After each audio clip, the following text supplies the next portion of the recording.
starting to take the motor down. This is where we left it at with the this crank not spinning. So we are turning it down. We got the motor over there. We're gonna start dressing that up. Probably next video. I'll show you guys that. But right now, supercharger a little heavy. I'm working by myself right now, so what I think we're gonna do is I'm gonna take the lid off, take the brick out, and then lift the bottom up by itself. It's gonna be a lot easier to get up. And then from there, it's just finish turning it down, get the motor ready to pull out. We can reach the top bell housing bolts from up here, and of course nature got all in the motor and everything. These cams are gonna need a good fucking cleaning because I left it open. But besides that, everything is unplugged. We have to unbolt the AC compressor, which we'll do at a later day. Right now, I think I'm just gonna pull the blower, pull the cams, so I can clean the cams, and then put the cams in the heads, which I have inside, which I'll cut to that and show you guys. And then from there, we can put that on there. We can put it on the block that we have over there. My dad's Mustang working on as well, but we can put on the block over there. And then, yeah. We can get this 3-2-1 setup going. So it's no different than setting it up as if you're setting up a Gen 1. Timing wise, you know, oil pump gears. The only thing that's different now is we're gonna have to tackle these top chains. As you can see, these ones are brand spanking. Like, these things are shiny. New boss tensioners were put in there.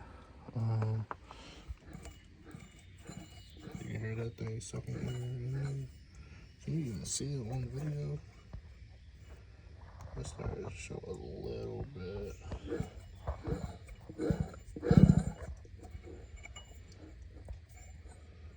You see that rotor right there,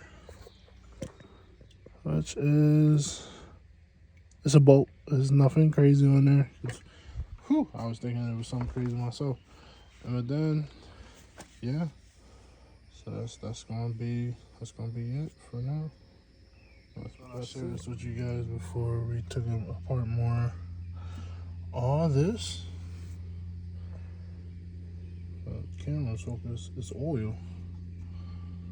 So they're not lying to you when they tell you to run a catch can on your Coyote, because I don't even look on this side.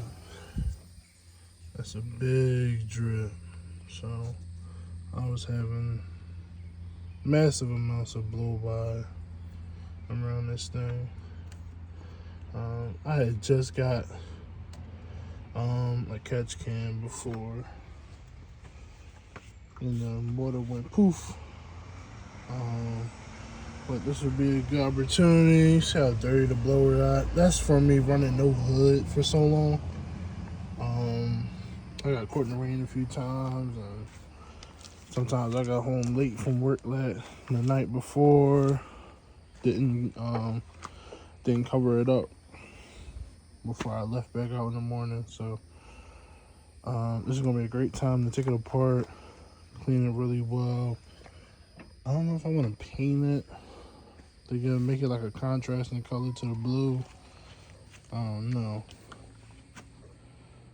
I might, to be honest. I definitely might, because at least the lid, because I definitely want something to contrast the blue, to break up the blue a little bit. This is my bucket with my Mishimoto cooler in it for the supercharger. It did phenomenal. So that's clean bugger. We putting it back in. I got some more just in case, but I'm gonna continue. Get the brick off, and then the rotor pack should be easy to lift up once we don't have this brick. This is probably full of coolant. So once we take that off, lift that up, we'll dump it in there, and then from there, we lift the rotor pack off, set that to the side, probably take that inside, clean it, and like this is what I'm talking about, like how rusty it is, guys. I probably gotta use some different bolts as well. Those are from, I think, Home Depot, and I got them black so they wouldn't rust, and they still rust. That was holding them together down there as well. So I think I'm gonna go with a stainless bolt. Definitely gonna go with a stainless bolt once I get the specs from the bolts that I got last time. I'm gonna go that route because I do not want the rust to come back. But also we got a hood now too. The hood came after 2 months. Yeah, 2 months. So we got a hood now. We got the hood on. This bug is going crazy. We're gonna take that off, get every that off. I was replacing a wiper motor as well, so sitting for a long haul. We're gonna cut the old digital gauge out, put a mechanical gauge in there, tee it in right to boost reference. We're gonna unbolt this too when it's time to pull the motor. Besides that, guys, it's coming right along. We're gonna pull it out with the header still on. We gotta go under, disconnect the V-bands. Transmission, you know, bell housing, bolts, all that stuff, all that jazz. That's gonna be another video. Might be able to use a shop, so we can use a lift. Everything will be good. Everything will be good.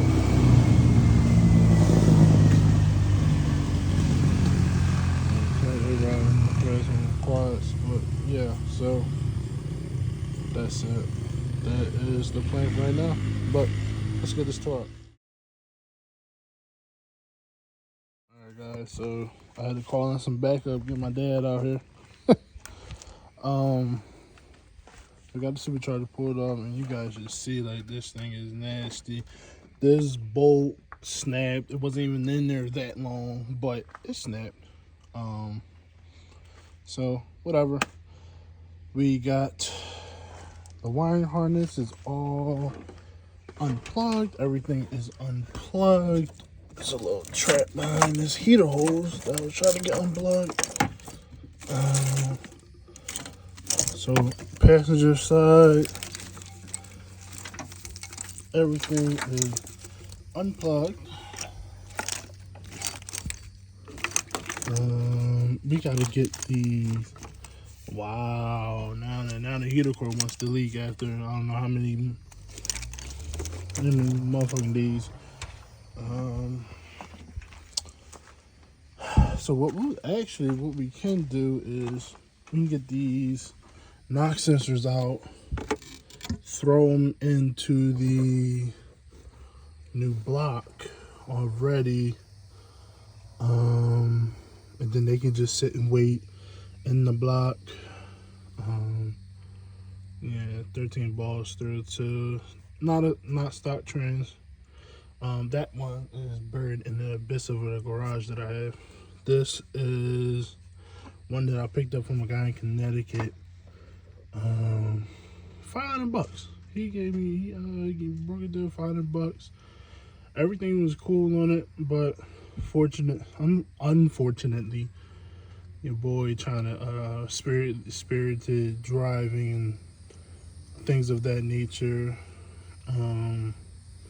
Fifth gear is also weak in this one, as it completely went out in the stock one, but fifth gear is a little weak in this one, so I really don't use it.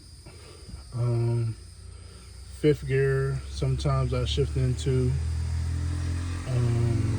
I just ease into it, and then once I ease into it, that's when I rip on it. I rip on it real nice. Because fifth gear is 1-to-1 ratio. Besides that,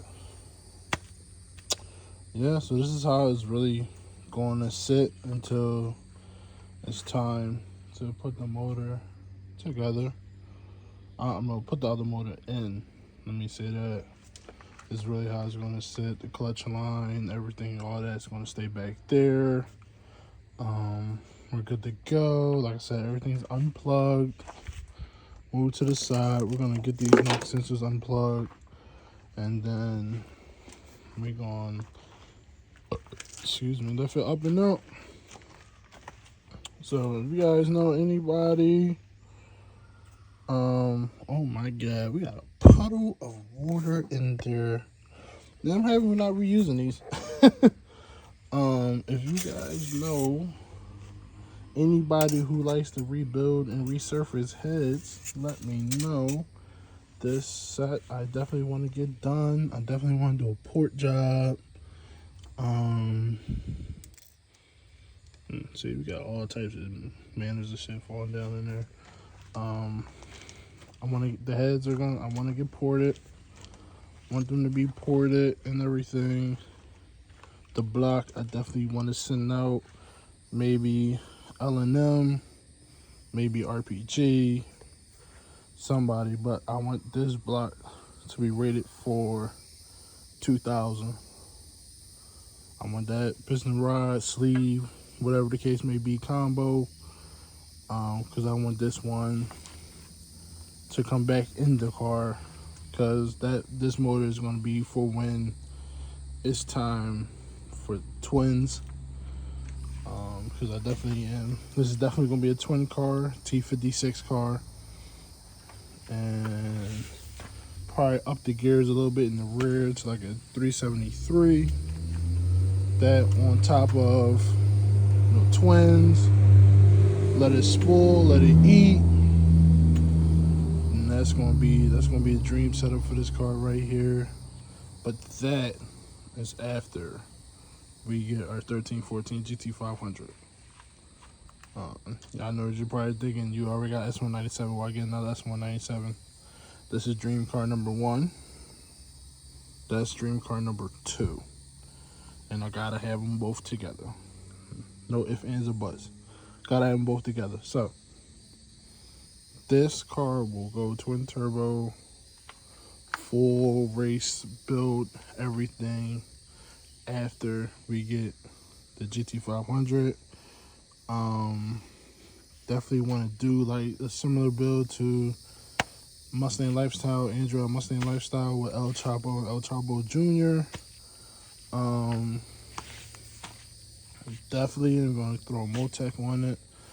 And with this one, I'm definitely going to see. I think they offer a Motec for these. Somebody let me know in the comments if they do. If not, damn. But I definitely want to throw Motec on that, and I'm definitely going to want to throw Motec on this. And like I said, this is going to be full-on race car type deal. Definitely wanted to stay manual. That's going to be manual. Then for the actual like drag car, whatever, I want that to be maybe a Fox body, something like that. But we'll also branch out into other cars as well, because I still want a G8. I was supposed to get a G8 when I was 18 years old.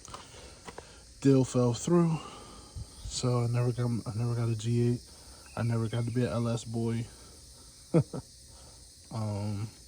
So that is one of the things that I do want to do.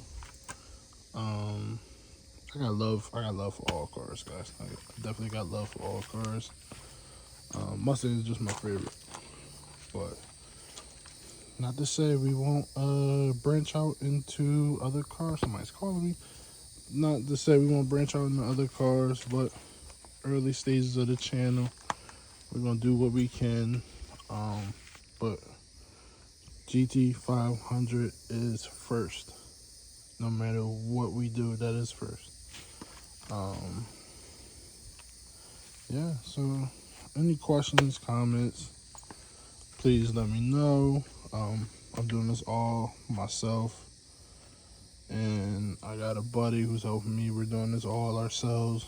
We don't have, I got help from Andrew. Shout out Andrew Mustang Lifestyle. He's tuning the car. Car ran phenomenally with his tuning. I just had some, other problems that caused it to fail. Which was, that was my fault. But tuning was, dude, crazy. It was crazy. So that's where we're at right now. But yeah, like I said, I'm really doing everything myself. I've done everything myself. This is my second Predator swap. First was in a 2017 5.0. That was my other buddy named Andrew. He'll be on the channel. He'll definitely be on the channel. We did his probably last summer, and unfortunately his motor decided it was going to let go as well, because we're both high mile. Let's just say we're both high mile Coyotes. A lot of people had success with high mile Coyotes. Unfortunately, that wasn't in the playing cards for us. I know this one is 170, 180.